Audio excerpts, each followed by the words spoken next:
Update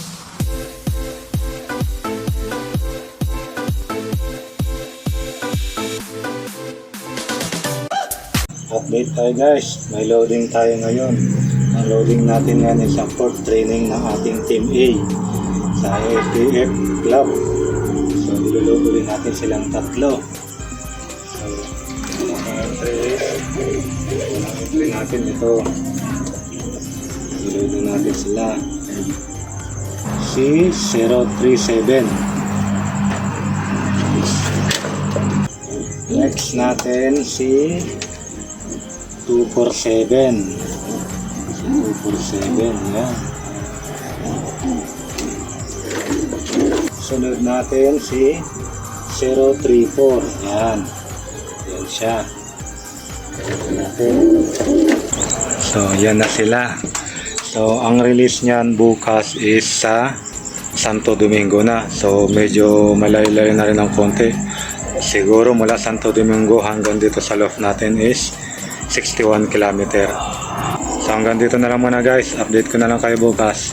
Bye. Guys, update. Kabibidyo ko lang. Abangan pala ngayon ng ating ibon.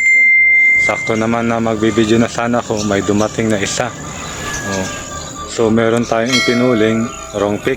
Yung isa pa ang pinuling natin si 034. Si 247 yung unang nakauwi. Ayan siya guys. Fourth training na sa Team A natin to. Ang release Santo Domingo, Ilocos Sur. So update guys. So nakauwi naman na yung mga soldier natin. 2 out of 3 tayo. Wala pa yung isa, yung black natin. So yung dalawa ayun nakauwi na. Medyo late nakauwi pero okay lang, at least umuwi pa. So medyo gutom na sila. Late na. Kaya magpapakain na muna tayo.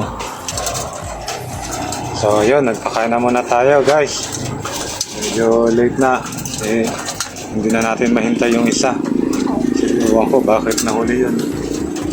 Mamaya-maya pa siguro yun. Kaya yun, kaninang umaga nga pala, nanood kami ng release club MMFC, PHA at W.